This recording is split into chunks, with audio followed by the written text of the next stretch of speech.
Falafel. I would like a waffle. Waffle. I'd like a falafel. This is the best nonsense I've ever come up with on the spot. I'm kind of sold. Thank you. You are my creative inspiration. I'm only sad I wasn't recording the waffle. Oh, I was recording falafel. I would like a waffle. So I was not recording falafel. I would like a waffle. Shit. If Cookie like had, only I had get something. Thanks for dropping the ball there. That's okay. It can still be an episode title. Falafel. I would like a waffle. So huzzah! It's episode 143. Excuse me, a fancy ramen. So close to 150. Yeah. Which is an arbitrary number, but I'm probably going to say that for the next 7 episodes. I'm happy Oh for you. shit! I just looked at the docket. You also have started playing something that I would like to talk about. It's really the only thing I want to talk about. It's this the only week. thing I want to talk about. So Cookie should do the honors and tell us how his week went first. Lots of singing, partying. I got sick, and I decided to play Katana Zero. When you say partying, real quick, are you talking about drugs and sex and karaoke? Oh, I was about to say rock and roll for part 3. No sex. Lots of cold medicine. That's drugs. Disco? Any disco in there? Yeah. Yeah, there was quite a bit of karaokeing, singing involved as well. I'll explain why I asked you that crude question later this podcast. Are you a cop? Because if you are, you got to tell me. Are you a superstar cop? Or just a sad cop? But Are you no, a sorry cop? Yeah. I was gonna say, but last week was Christmas, as everyone should know, and I got a giant Gundam model that I'm really excited to build. Which one? It's the perfect grade unicorn Gundam with the LED kit. Dude, fuck yeah. Unicorn's by far like my favorite Gundam at this point. If You it's know? a unicorn robot, wouldn't it be a Zoid? Unfortunately, not. Not this time. Really aiming for the deep cut there. I was actually looking at some different Gundam models, and I was thinking, this is not a Gundam. This is really just a Zoid. But besides that, one of my friends told me he wanted me to build a Barbatos Lupus Rex for him, and I had never seen Iron-Blooded Orphans. So That one's got a tail. it does have a tail. That one's practically a Zoid. It is. That and one I'm excited is a Zoid. Yeah. I'm excited to build it for him, and he's going to pay me for it. But I ended up finishing Iron-Blooded Orphans as well, because after 2 Christmas parties, I ended up getting sick. Well, during the first Christmas party, I got sick. And the second Christmas party, which was actual Christmas, it was confirmed that I was sick. And then I missed work on Thursday. So I just spent the entire time just watching Gundam. What And did you really- think? I actually watched that one, and I think I enjoyed the soap opera nature of it for like 80%, but near the end, I really fell off on giving a shit about it.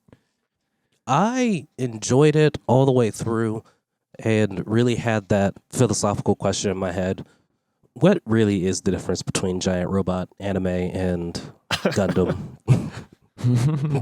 The problem is that like when you evaluate Gundam 2, I always feel weird saying Gundam and not Gundam. No, but really. The series that come out that are not part of the main line are so different from the original Universal Century Gundam series. I think at some point there is an overlap between like big mecha or mecha anime and Gundam, but honestly, oh god, we've talked about this before, haven't we? Where like We Gundam absolutely usually have. has like politics involved in it. I think we've definitely used an entire intro segment on this before. Yeah, I Which is why I started to bring have it a up again. flashback. And that's why I like to bring it up. But no, serious, like, weird question, because I don't think this was a part of that original conversation we had. Big O, That was very politicking. We also did bring up Big O. Fuck. We are Bullshit. Now I've gotta filling watch an out old someone's episode. fancy ramen bingo sheet as we speak. Big O is Which- a lot more like internal politics and less external and warfare, if that makes sense. Right. Okay, I accept that. But no, I really enjoyed Iron-Blooded Orphans and thought to myself, okay, I can use more Gundam in my life and a lot less Star Wars in my life. I did end up watching the latest movie. Oh, I actually have a schedule conflict with the podcast going late, and that is seeing the bad Star Wars with my dad. No, don't, Scott, just don't do it. Don't see it? Just don't do it. I think I'm going to buy a ticket for a different movie, though, and then just sneak into that one. No, Scott, it's still not worth it. Even if you were sneaking into the movie theater, just like the time on This it is going just to be not a worth it. bonding experience with my dad, who got me into Star Wars when I was a little kid, and Your I dad has already have been led you down a pre-warned. horrible path. And Yeah, you should be I know. ashamed. Maybe we should hold It's off like on. inheriting an alcoholism gene. So my only thoughts about the new Star Wars movie that I will say out loud, and this is not going to be spoiler filled, it's bad. Don't see it, and it's not bad for the reasons that That you you would think it is? Yeah. It's not even popcorn good. No, What? Really? Okay. That makes me It's- want to see it more. I mean, I It's- think everything is popcorn good because popcorn is good. No, popcorn. All right. That's another conversation. that is Okay. a totally different conversation. But no, so I am not of the ilk of saying a movie is bad. Don't see it. Like, have you ever heard me say a movie is bad? Don't see it. Usually, if I think No, a movie I have is never bad, heard you say I that. just don't want to mention it or talk about it or waste brain cells on it. This one, I'm actively telling people, just don't do it. What are you, a fucking art cop? Yes. Once again, I went to school all- for 5 years for this. Yes. This is all just going to pay off later in the episode, I promise. I'm still gonna go see it. Sierra gave me the lowdown that I think really like steeled my nerves for this, and that was, I said, "How was it?" She gave me like 5 modifying / qualifying statements before she gave me a rating, and then she gave me a 6 out of 10. I was like, so it was utter shit. And she's like, I said 6 out of 10. I was like, after you gave it 5 points, like by default. Man, I wouldn't even give it a 6 out of 10. Well, she gave it a 6 out of 10 because it got 5 free points. So, You know, a 6 out of 10 is a 3 out of 5. I mean, a 6 out Not of bad. 10 is a 9.2 on IGN. So, I will say it's terrible. Just don't go see it. I was going to say it's okay until you do anything and then it just all falls apart. Just don't see it. I hate it. I think though, Cookie, that this is the era of like hating things is part of our entertainment or catharsis. Like finding something there and are movies dressing that it down is enjoyable to people. And I am in that category, absolutely. there are movies that are very much, oh, this is so bad it's good. And I'll even appreciate those for what they are. No. Just don't do it. This is just bad. Okay. This one is convinced that it's good and it's not. I don't think it was even convinced that it was good. Oh, okay. All right. Um, Well, we can either way. move right along. Yeah. But yeah, did some Gundam stuff and saw a really bad movie. And, I was going stir crazy at home being sick. So that's why I went to go to the movies. I wish I had stayed home and stayed sick. It's you don't understand, but like typically, you know what? I probably actually won't go and see it this week, but like you're having the exact opposite effect on me. Like the more people I are know. trashing this movie and saying like it's horrible, the more I'm like, it can't be that bad. I should go and watch it and see for myself. I know, and I just need to stop. So besides that, I've been playing some video games, and I made a decision on what I'm doing next year. Is that completing video games or deciding that video games don't need to be completed or blazing a third unknown path? Is that quitting about your day job completing them? to design video games for a living? No, it's all Is- of the above. That creating a meta concept video game that is performed via like radio exchange. Oh my God. Speaking of that, I don't know what I was watching, but there was something they were like going over really shitty ideas. And one of the ideas was a podcast called Podcast where they review the previous episodes of the podcast. I think that there's something truly brilliant in that, but the first episode's going to be very hard to put together. My eyes fucking twitching. And I want to do something like this, but for Neil, video games. I was going to say, you don't have to be that upset that we missed out on this golden idea. There's still time to take it. I just want to make a video game called Part 2 that's just a rehash of Part 1, but Part 1's really just a prequel to Part 2. It's so confusing. I love it. But anyway, I decided that next year I'm going to go the maybe Xbox PC route. I've completely given up on PlayStation. And Wait, I'm okay why? with this. They just released information about the new DualShock setup on the revised DualShock 4 controller. Oh, they did? Yeah, they did. I still don't care. I couldn't tell anything significant from the diagram except that maybe it's going to have even better rumble, It's going to have 2 analog sticks. but it's not going to be as good as that HD rumble. Woot woot. Nah, but I pulled the trigger on just going ahead and getting a gear of Game Pass Ultimate. And I think I'm going to just go the whole Xbox route for... I've made that decision of going Xbox. Can I remind you of something? Yeah. Not long ago, you also committed fully into getting the Founders Edition of Stadia. Correct. And I noped the fuck out of that situation.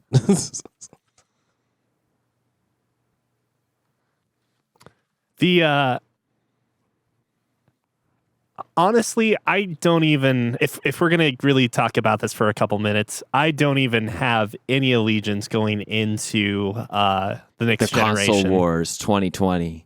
I mean, I have an absolute bias when it comes to this, this current generation. And that's like, there are too many PlayStation exclusive games for me to not like own a PlayStation 4. Whereas Xbox, on the other hand, like there's only a couple games that I've even had an inkling to go and play, and like quite frankly, most of them are now on PC, if not Steam. Mm-hmm. So I mean, Oh my God, I've said this all a of them. dozen times, but like, so putting that aside, obviously, moving into PlayStation 5 and Xbox Series X, am I right on that? I think you are 100%. correct.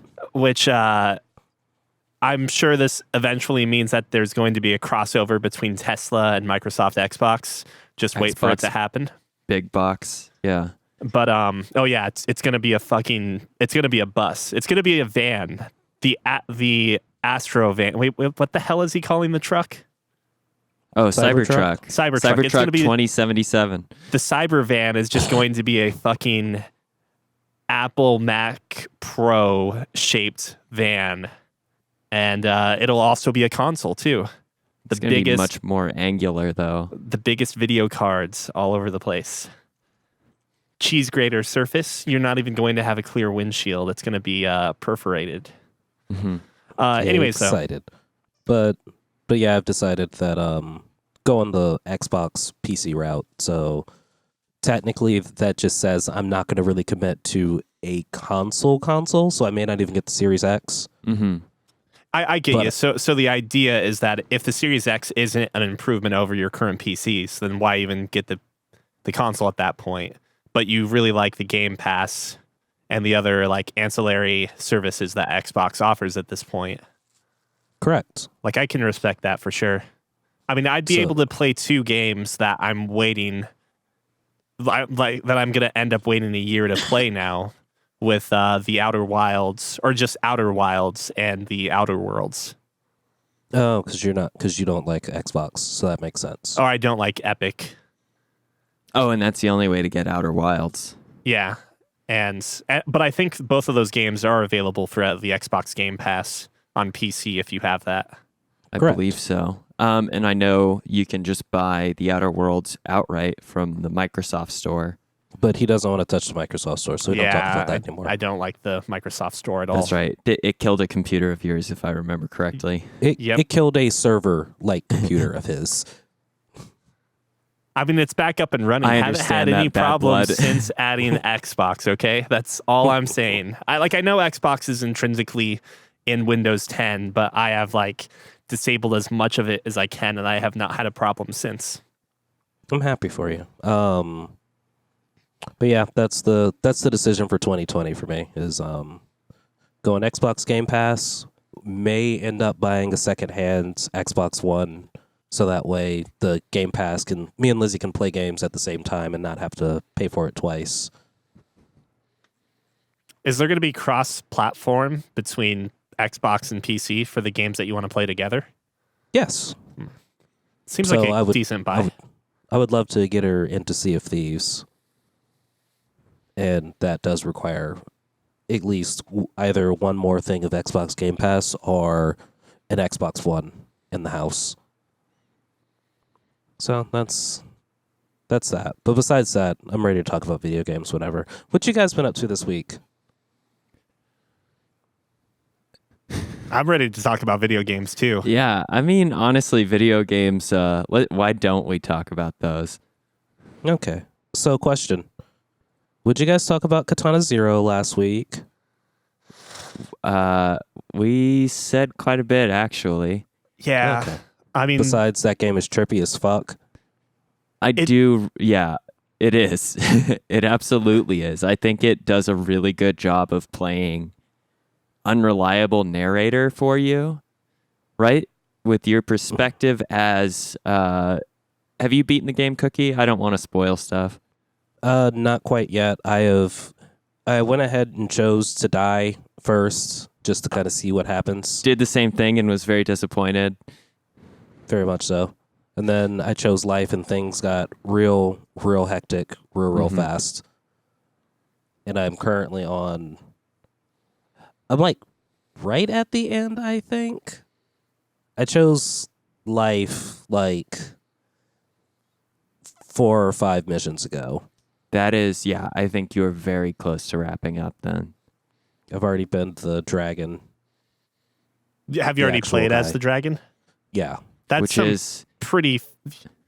Yeah, they could that's sell good. a DLC off of that gameplay. Which hopefully like- is just what they do, right? Maybe that's the Yeah. sequel. Well, they definitely have, I mean, they have to have, if not DLC coming down the line, they have to have Katana 1. Right? We count up or Katana first, yeah. if you want to go the Bravely Default. yeah, route. Katana first, Katana second. Yeah, I have to remind myself not to say anything that could give away spoilers here. All I can say is I love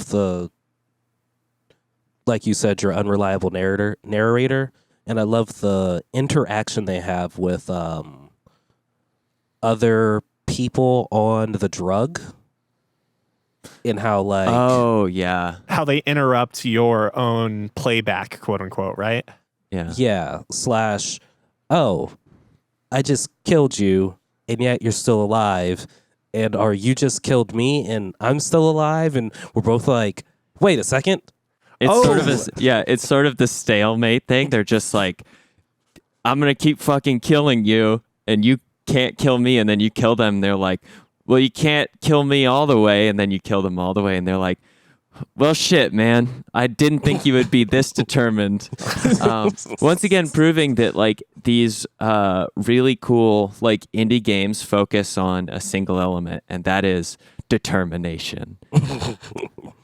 It's the anime. Yeah, don't video go games. Undertale on us again. Yeah.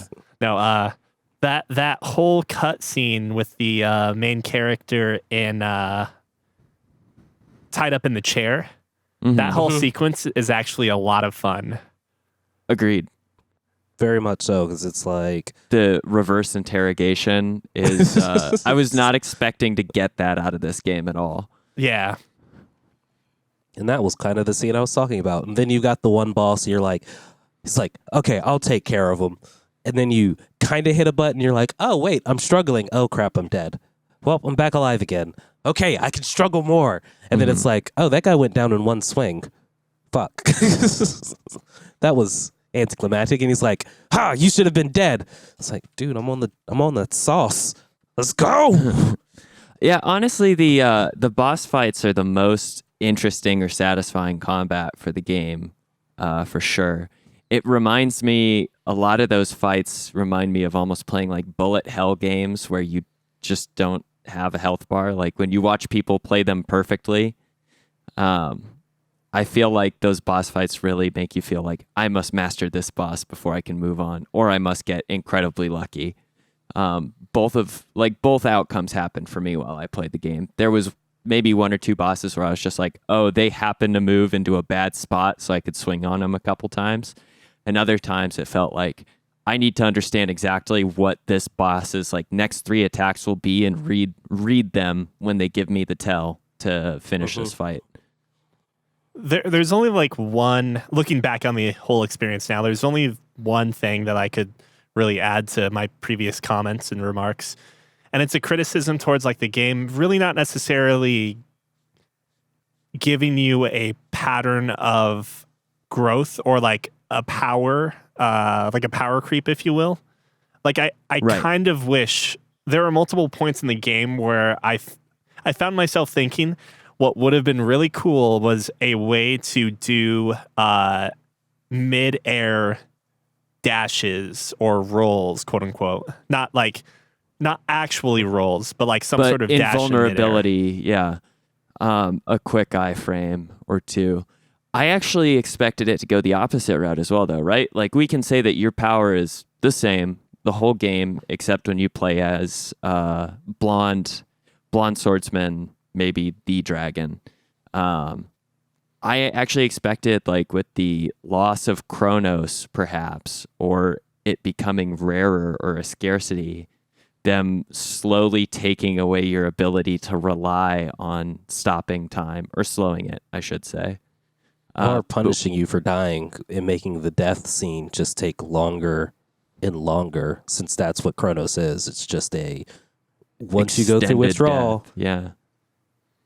you just experience death for eternity. Yeah, I think there were some mechanical things they could have played with that, for sure. I think ultimately, though, like the game's scope was just not there, you know? Like the game is actually relatively short and small, and there's really not. I mean, I can't speak any further without like yielding details of the game that Cookie may or may not be aware of. So I'll just stop there. You can spoil as much as you want on it now. I've experienced enough of it to be like, Well, I mean, I'm going to finish it no matter what, possibly. I can say one thing, and that's that like there doesn't really seem to actually be that much variance in the storytelling outside of the I killed myself and it's game over early, or I decided to live. Like outside of that very specific moment, I don't think there really is that much variance to the script. And I think Neil that and I went over how much we deviated, but still came to the same outcome or conclusion. and I'll have to give the episode a listen to like hear exactly how you guys go. I don't want you to rehash the entire conversation. But if you would, Cliff Notes. ultimately it's that lack of deviance, that lack of variance in the script and game that I think further gives me the impression that the game wasn't necessarily like of the scope that we could expect greater features and mechanics to be added into it. Like it Makes ultimately sense. is a pretty small game. It ultimately is a single player game for not experiencing different things and having 17 hours of gameplay, Right. which is totally fine. And yet I find that it does things better than a game designed to be entirely narratively driven, despite having a much smaller script. Before I like complete this segue, are you done with Katana Zero for now in terms of talking points? Yeah, yeah.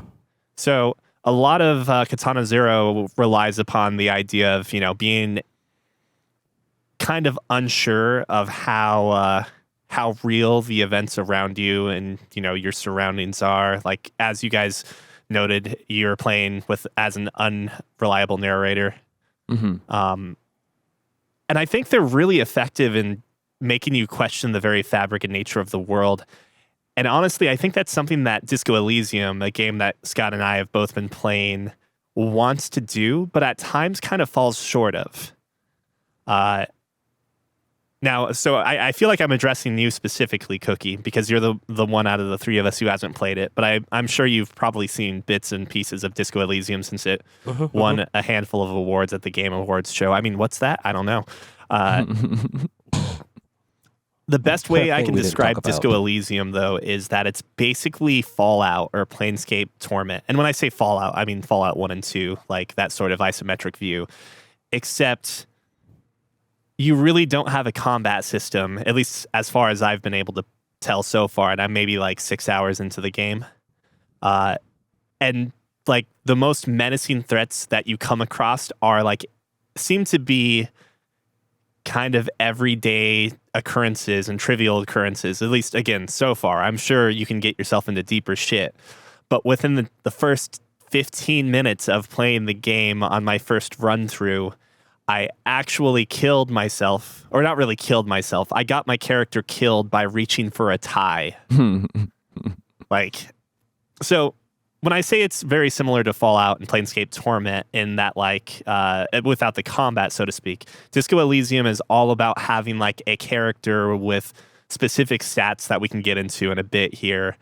But like having your character interact within the world that they exist and trying to reach multiple different objectives, but one primary objective. And so everything is driven through dialogue trees, and there's a little bit of like using items here to solve very minor puzzles, but even the puzzles don't necessarily seem all that specific. And the puzzles themselves, or that crazy or in depth either. The puzzles also seem to be fueled off of like dialogue trees as a way to interact with them. Like you might have something as simple as I need to get a crowbar. I need something to open up this box with, and I don't have anything. So I need to go and find a crowbar or something that I can open it up with, or maybe I can find a key for it. Like that's the extent of the puzzle so far. And a lot of Disco Elysium, I think, is about it. It's weird because I don't necessarily think it's a mystery story or a murder story within the traditional sense. And I don't know how far you've gotten, Scott, but I feel like... Oh, sorry. Go ahead. It's not that at all, Neil. It's a journey of self-discovery, in my opinion. Yeah, you are... The biggest mystery is actually your character and your past.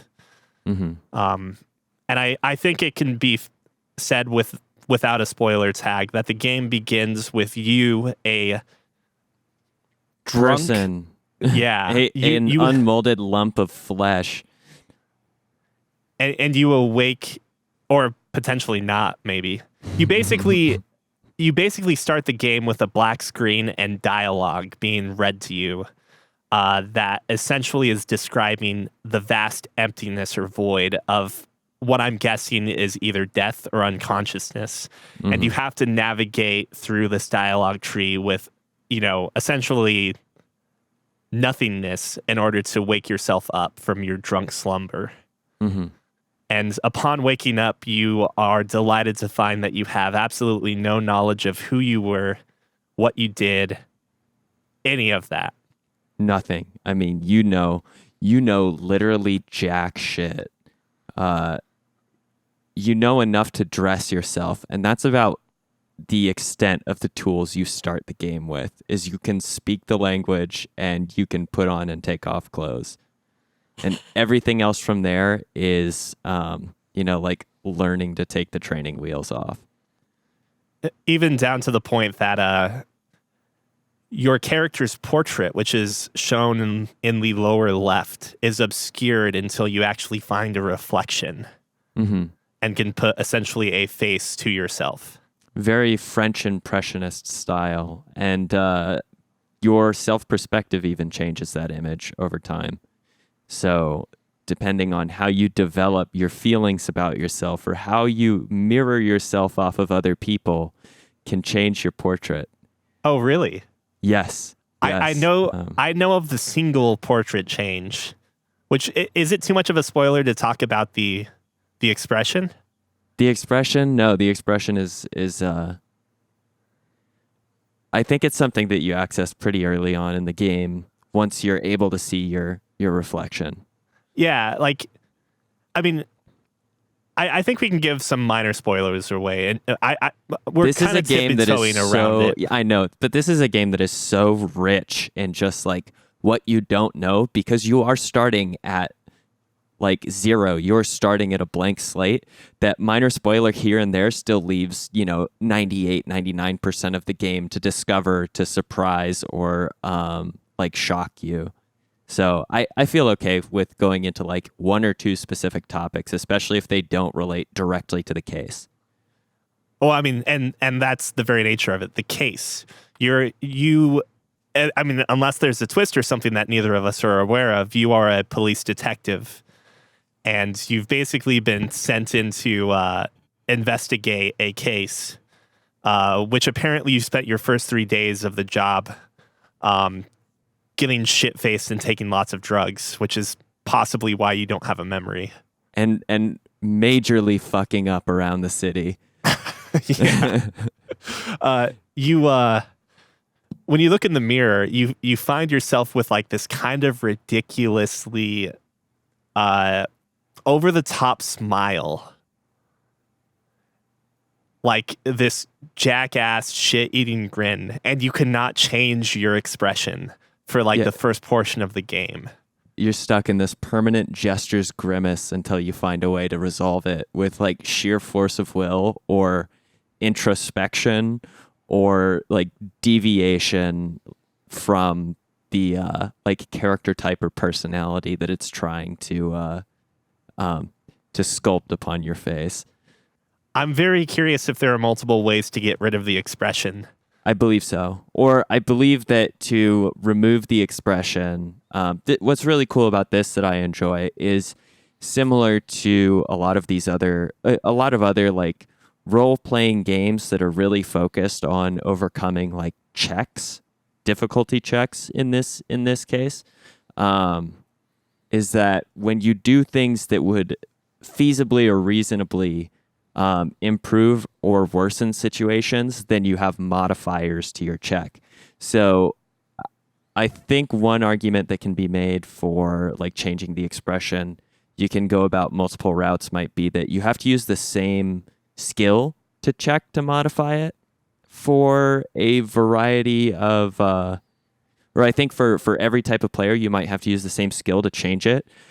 But you can go about applying positive or negative modifiers to that in a variety of different ways. And so depending on your character type, maybe if you're really shit at that particular check, like if that skill is very weak, there might be a strength of yours that you have that is like tangentially or maybe not even like logically related whatsoever that can have a huge impact on giving you a bonus to the check of like maybe +4 or +5 to the roll. Which is huge because this works on like essentially a 2-die rolling system where checks move from like, I think easy is the lowest all the way up to maybe like heroic or godly. I think godly is the highest, and that's like a 20 on your check or something.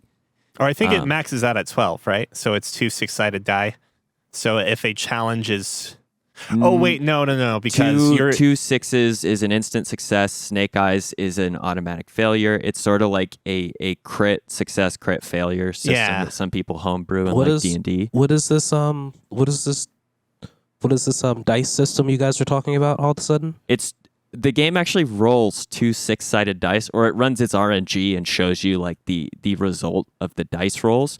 And those get added to your skills whenever you do a skill check. So your skills are like modifiers. This is actually very similar to D&D in the fact that like if I'm good at drama and I have a score of 8 in drama, whatever I roll gets 8 added to it. And so if I have to pass an easy drama check, that means I just have to roll something that's not snake eyes to pass the DC of 10.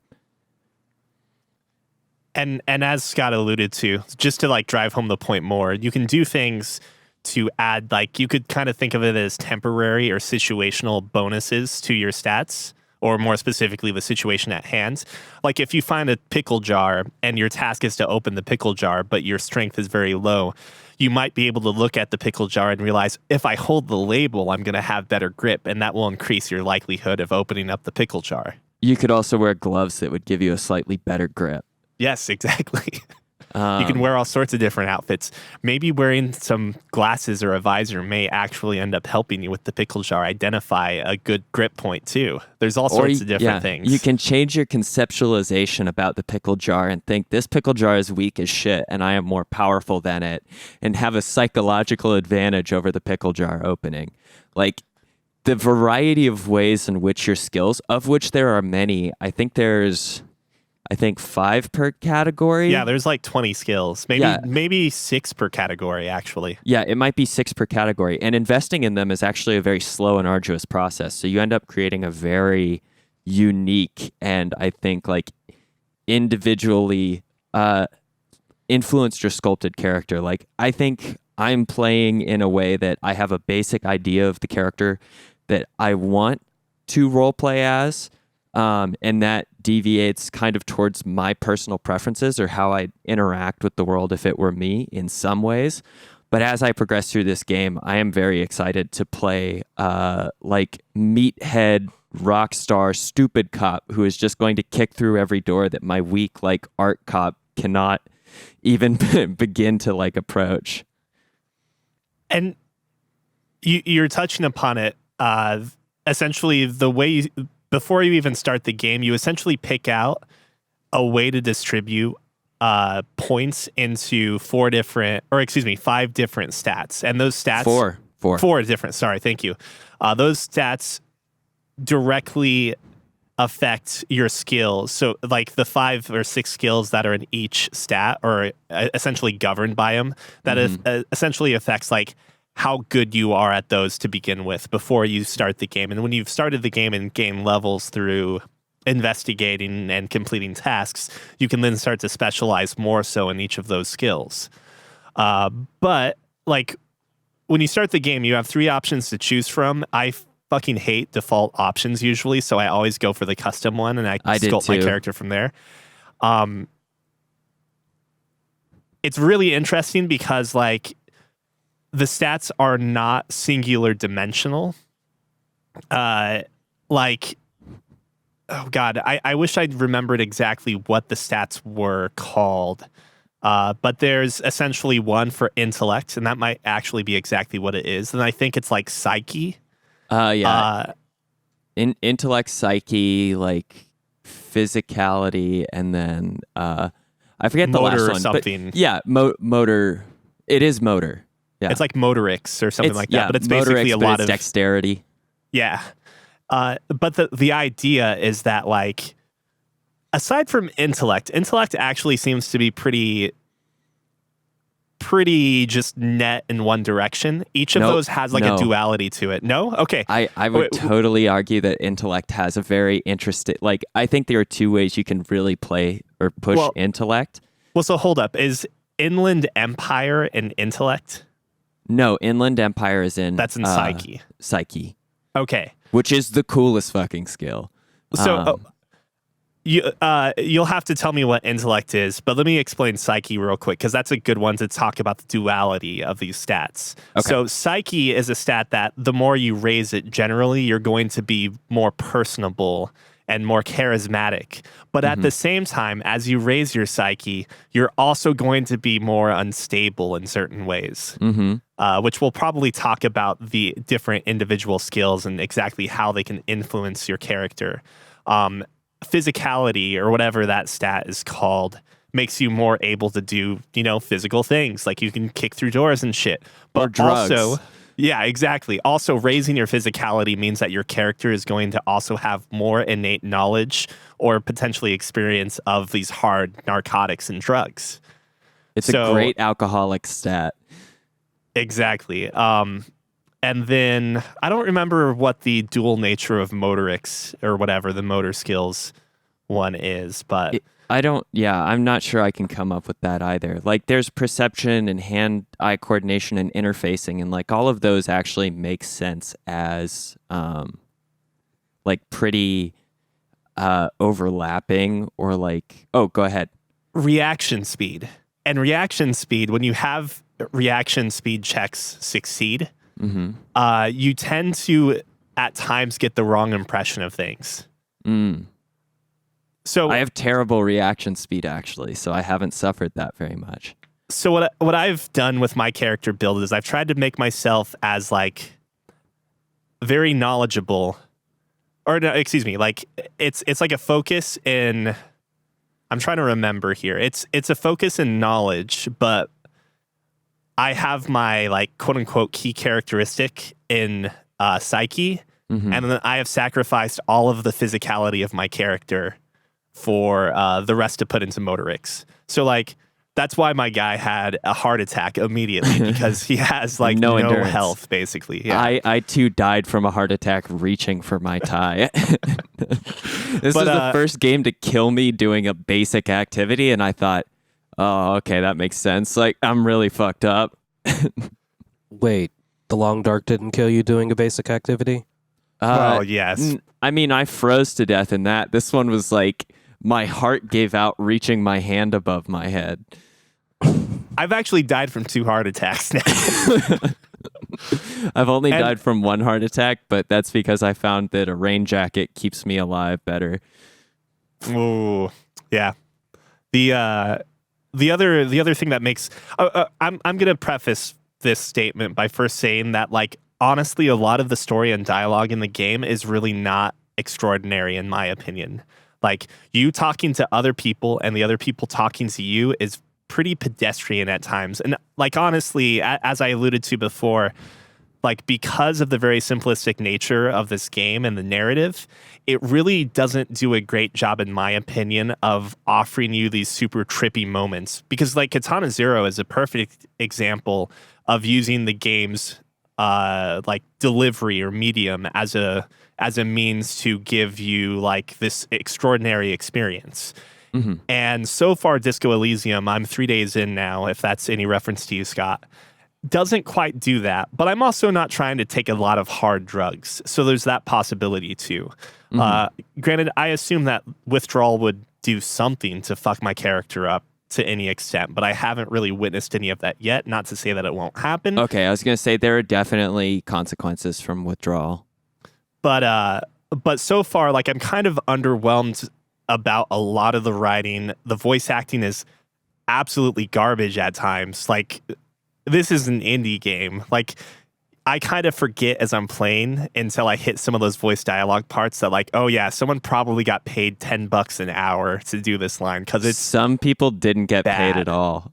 There's multiple people from the podcast Chapo Trap House who did it just as like, hey, you're making for free. Yeah. They're like, hey, you're making an indie game. It's going to talk about socialism a little bit. We'll just voice these character lines. Yeah, it's super bad. So far into it, and again, like I understand the scope of this game and it's an indie game, so like this is not a game breaker at all.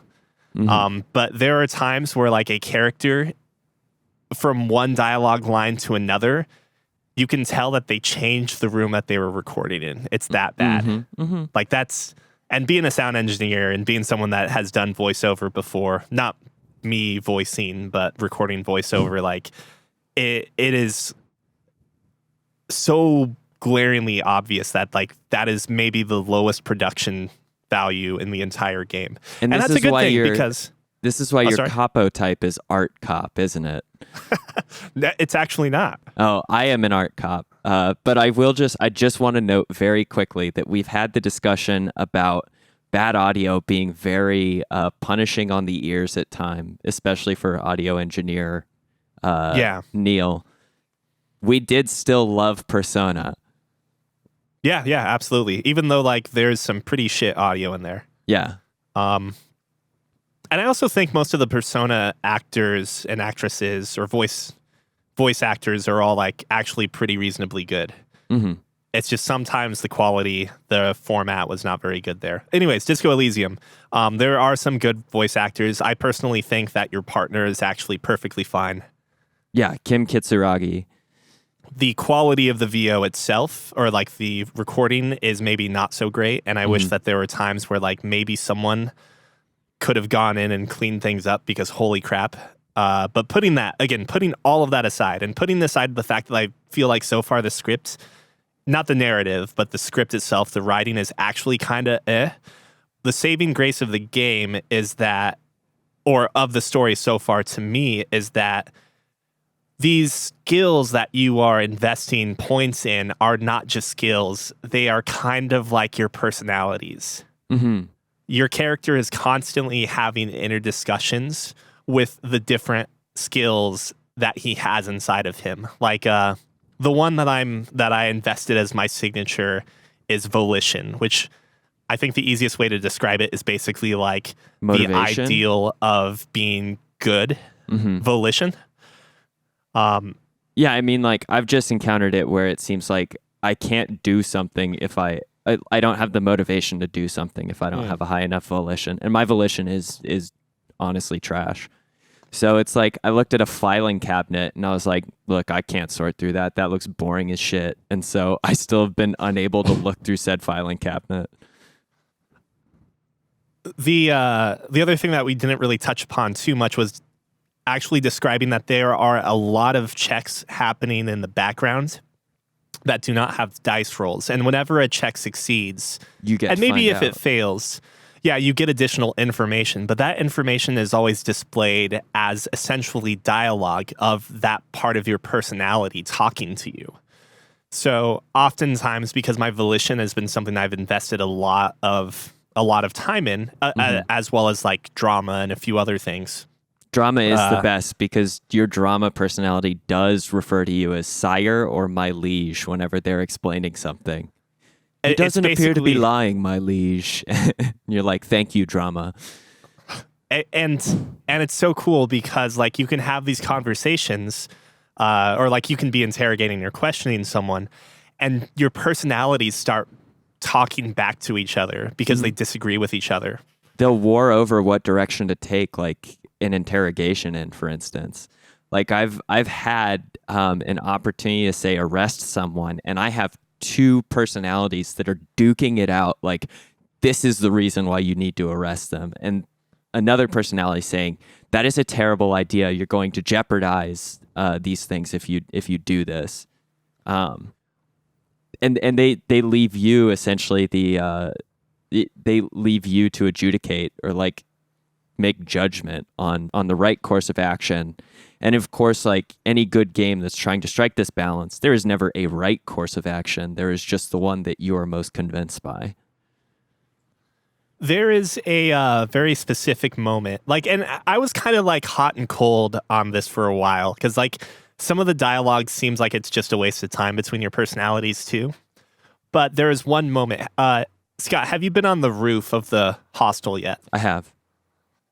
So, yes, I don't did think you got break this. my toes trying to kick through the door. I didn't even try because I knew like my stats so bad. It's a 3% chance for me. It also, I should tell you for the rolls cookie that they do give you a percentage chance that it will work out for you. So you know, you know, like, Oh, nice. and it will tell you too, like at the percentage of 45%, it still says is like an even chance, for instance. A very low is when you're like 3% or 9%. But you always have the opportunity to get a critical success or failure. So sometimes on a check, it's worth it at 3% if you've invested nothing. You just give it a shot and see if you're going to roll 2 6s, because you could just get really lucky. And if you fail, on a white check is what they call it, which you just get an indicator on the check before you roll it. You get a little heads up display on the odds, and then it'll tell you if it's a white check or a red check. White checks can be repeated once you've improved the skill in one way or another. Like once you've had a stat impact upon it that raises it in any way, you can reattempt the check. There are even some special circumstances where you just get checks reset for you because you've conceptualized an idea, for instance. Which that's something we need to talk about in a second is idea conceptualization. Because it's just as important as investing like personal skills. And it's a little more complex and it's a little bit more of a gamble. But white checks you can redo. Red checks are a one-time shot. It's like maybe a suspect is running away from you and you have one chance to try and stop them. And maybe that check is to use your like your reaction speed or your motorics to like kneecap them with your gun or something. There's no combat in this. Like if there is an altercation, you're rolling a check to see, do you succeed or do you fail? Well, it's a red check. So if you fail, maybe you shoot and you miss. That's it. That was your one chance. You have lost that opportunity. Otherwise, you can succeed, but there's no going back to it. You won't be in that position or situation again. And it's not always in a physical way either. Sometimes it's convincing someone and you essentially have to go all in on a lie or a particular like line of questioning. And so you may be able to see a red check and back away from it, but oftentimes they're in your face and it's asking you like, do you want to take this chance? It's now or never, and it's going to permanently change like the outcome of what's going to happen here. So on the rooftop, you are interviewing a person, and after you finish the interview, this person seems to be very upfront and like, you know, is very direct with you and so forth, not concealing things or not like lying to you. And all of your personality sides have all been chiming in and saying like, yeah, seems believable. This person seems believable. Except like not lying. Nothing's going on here. And so maybe you got the same check I did. Yeah. But like at the end of the interview, you get a check. I think it's for volition, but I could be wrong. there's a drama check. Oh, is there? And well, so I complete the volition check, and my volition kicks into my character, and he's like, hey, listen up. Everyone you've been talking to so far, like all of these different sides of your personality or whatever, they're all compromised. Like, you can't believe anything they're saying, except Cyclopedia over there. He's He's not fine. interested. Yeah. And like Encyclopedia does not have an opinion. Encyclopedia just throws shit at you. And whenever you want something important from Encyclopedia, he's like, look, I can't help you with that. Why would I remember my mother's name? And then it's like, but I can tell you about this type of car.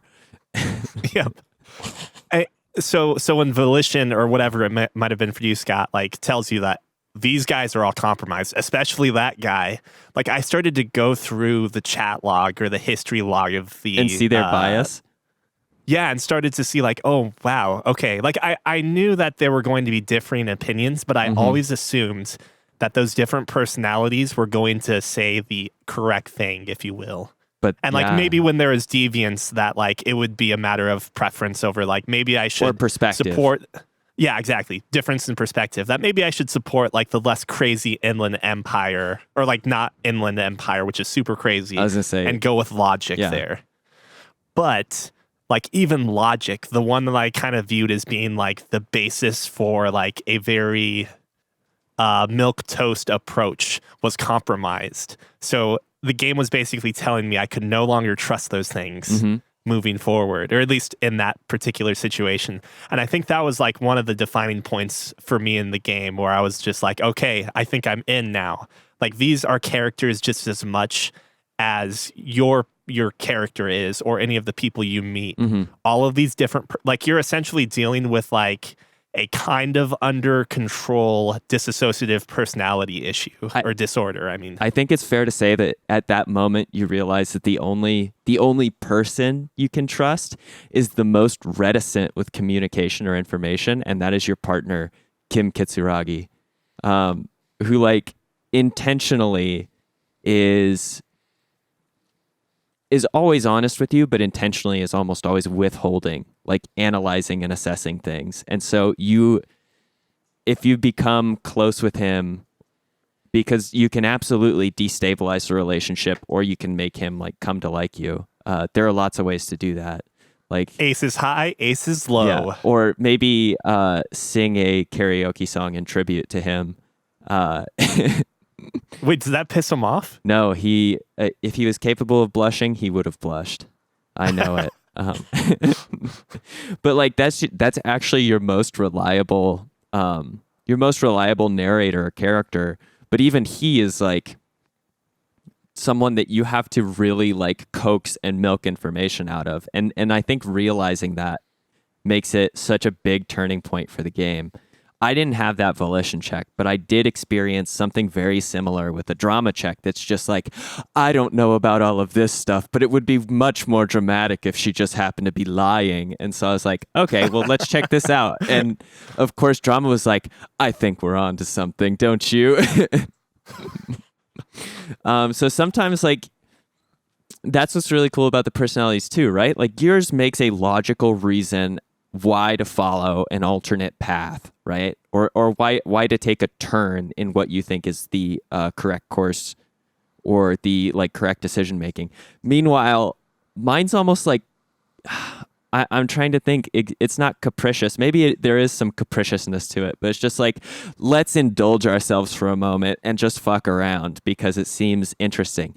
And I indulged myself and I fucked around, and it was very helpful for my case. Like there's the fact that you can play so many different types of detective in this, or just people. Honestly, there are many ways in which you can just from the start of the game be like, you know what? Being a policeman sounds like it fucking sucks. So I'm not a cop. I'm going to go out and party. And then when people speak to you, you know, they all know you're an officer. You've been around. You've established somewhat of a like personality or relationship with the space at that point in time. But you can just keep denying it. Like, I'm not a cop. Do I look like a cop? I'm a fucked up hippie. Definitely not a cop. And so I'm a disco or what? I'm a disco holdover. Yeah, exactly. I'm a communist. I'm not a cop. Like you can take so many different directions with it.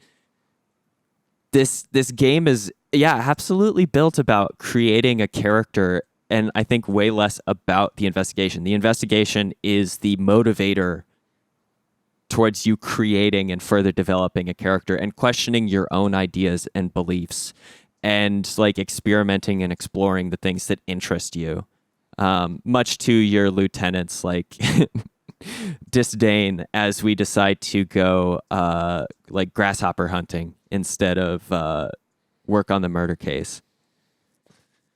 I want to piggyback off of Kitsuragi for just a second. Okay. So like you're right. It seems like Kim is maybe like your best ally so far, but it doesn't mean that on my next playthrough I'm not going to play like super shitty, druggy, physical cop, but it does mean that this time I am loyal to Kim. He is my best friend. Well, that's exactly it. Like that's even a choice to determine how good of an ally he is. And he's been like pretty reliable for me so far, but that doesn't mean I told him anything. Like, so he found out about, you know, the situation that the protagonist was in or is in regarding missing items as they became prevalent or known. Mm-hmm. Like, wait, you don't have that? Like, you could have told him that right immediately after you saw him, basically. Like, I am playing... Granted, I'm trying to play like a very like good quote unquote character. I'm essentially trying to play a character whose personality has been like shocked to reset. Mm-hmm. Just by the nature of like, I'd rather be a good person than like someone that's like completely fucked up and doing bad things. Well, maybe only in video games, but that's still good. But so it's interesting to me because I am able to like play in this like sort of neutral gray zone where like I'm not going to incriminate myself by like doing the proper thing of like reporting my missing possessions to the police station. Like that sounds like I'm just going to be fucking myself over. Yeah, it sounds like everybody at your station's just going to laugh at you and talk about how you're such a fucking worthless idiot. Which I wouldn't know anything about.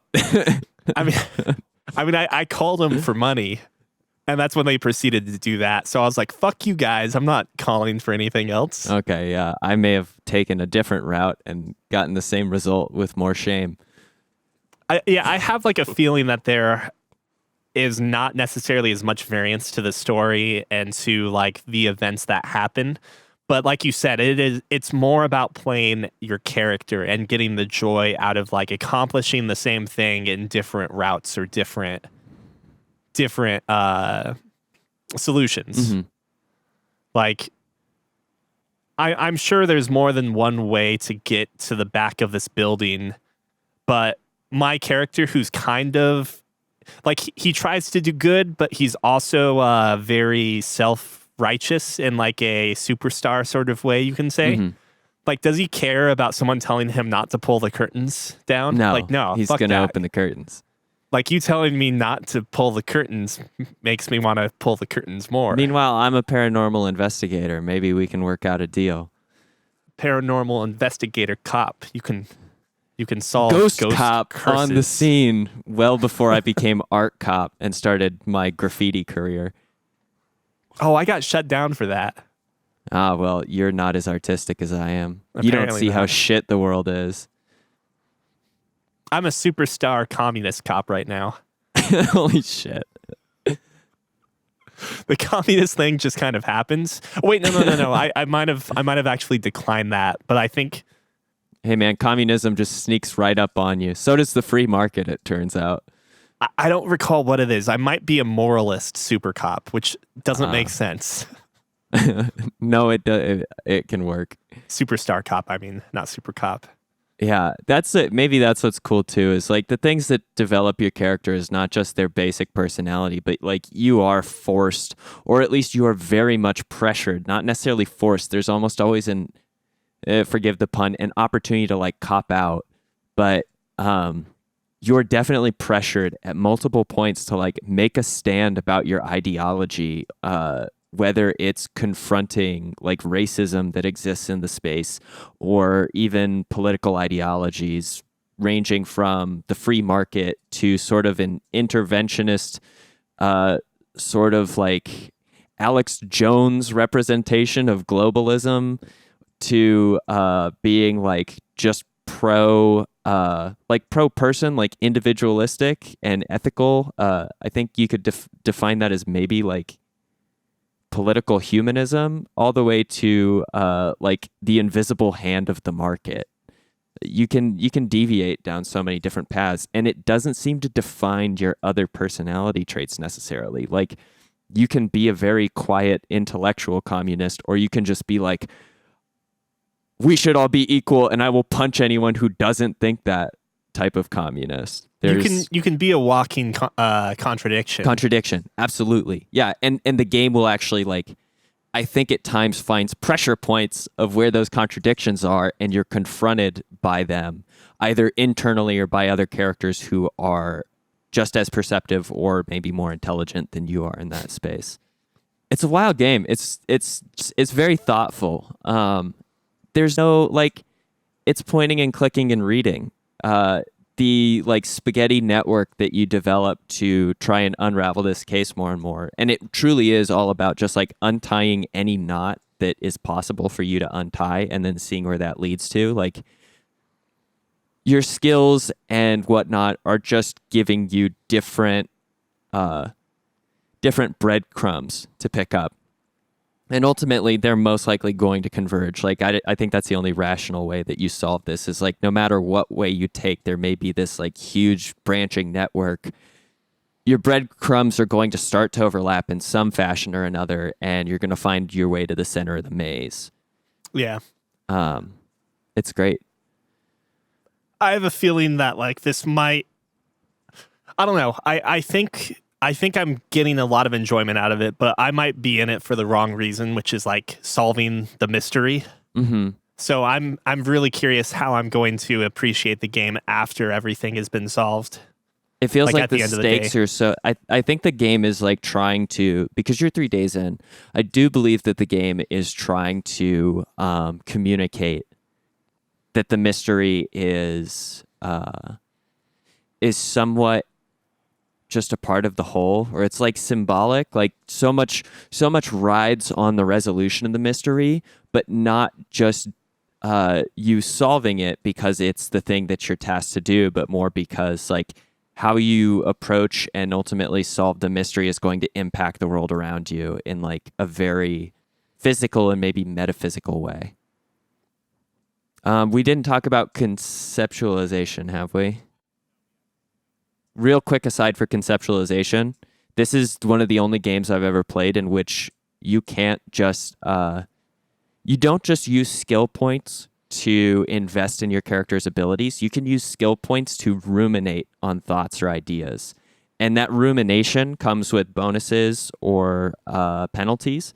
And then the completion of those ruminations come with other bonuses or penalties or weird like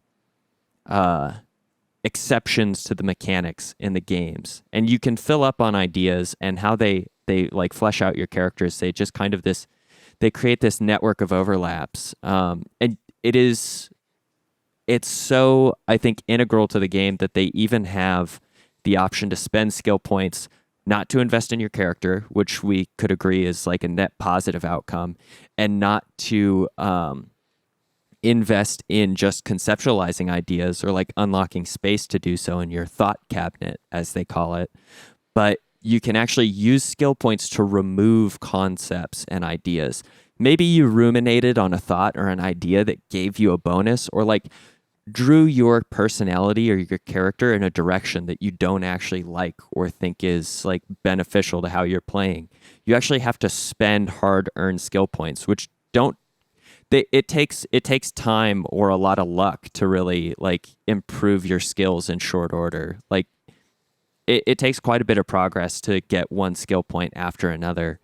And because of that, like you can spend these hard-earned skill points to lose concepts, but it feels wasteful to me right now, perhaps, is how I'd describe it. Like instead of investing in the skills that I have, which I feel like I'm weak in many categories and strong in like only 2 or 3, spending skill points on losing ideas is really, it's an interesting thing that I haven't been tempted to do yet, but I feel like that would also drastically change my character in the final outcome of how they operate. Like maybe when I fill up the skill points and min-max in a way that I find appropriate, I start spending it on sorting out ideas.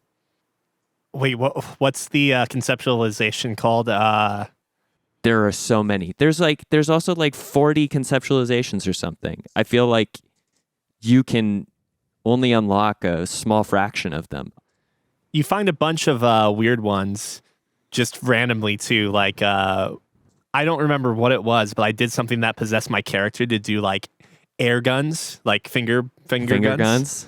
So then it's funny. I have 2 different D&D parties that idea came up around the same time, completely independent of one another. I don't remember what it does. I think it gives you like suggestion bonuses if your hands are free. So like if you're not holding anything when you're in conversations, you essentially get to talk to people better because you can do your finger guns. It's such a stupid conceptualization. But I mean, I guess that's the idea of it, that like these ideals can spring up out of nowhere, and it can be very simple things that spur up these thoughts that you have to invest time into. What they impact is unexpected sometimes. I got like a like industrial shit compactor conceptualization that is the only thing that allowed my incredibly weak-willed and like weak constitution character to deal with a dead body. Like it gave me like a +6 or something to my skill check, which I otherwise would have had like maybe a 17% on getting correct. I just realized it's 1:41, so I think it's about time to wrap it. Yeah, I will need to bounce soon. I messed up again on the timing. I've had a shit time with like dealing with Central and Mountain for some reason recently. Just do everything Mountain Time and you'll be fine. Yeah. I've been trying too hard to make it Central. I'm slowly drifting away from that world. You could just have 2 clocks in front of you, like they do in all the TV shows. New York time, Hong Kong. We should all just run on New York time. Let's just do that instead. No, what time is it there? What we should run off 2:42. of is we should run off on 2:42. beats. Do you know what beats are? Like Root vegetable. yeah, or like something that your heart or a drum does, or Dre. It's I have to look up exactly what it is. It's Swatch Internet Time or Beat Time. The idea is basically that you have 1,000 beats in a day, and that this time doesn't change no matter where you are. And I think the idea was that it would be, I could be absolutely wrong, but I believe it was picked up or developed as a way for us to use time in like the foreseeable future, like when we're in space and shit too. But so like no matter where you are, whether you're in space, whether you're in Hong Kong, Greenland's, wherever, you go by the 1,000 beat system where 1 second is 0.011574 beats, 1 minute is 0.694 beats, and 1 hour is 41.6 beats. We just changed to the 1,000 beats per day plan.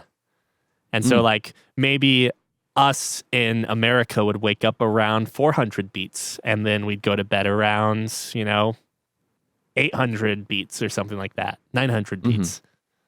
We just need a tool that would do that, because I can't do that math in my head. If every hour is 41.6 beats. Yeah, no, I mean, the idea is basically that like this would be a very long time before we could ever have the entire human race jump onto like a different time system. Neither here nor there. The reason why I knew about this is because Phantasy Star Online went off of the beat system years back on the Dreamcast.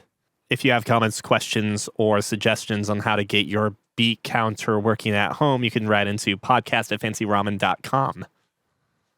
Or if you want to find out what other types of beat cop you can be, please don't hesitate to tell your friends to listen to Fancy Ramen, the podcast. And once you've done that, if you want to entertain yourself some more, we do have streaming on Twitch. You can find Neil at twitch.tv/fancyramentv and Cookie at /Cookie That's CUKISKMILK. And J Frey all day, our friend John as well.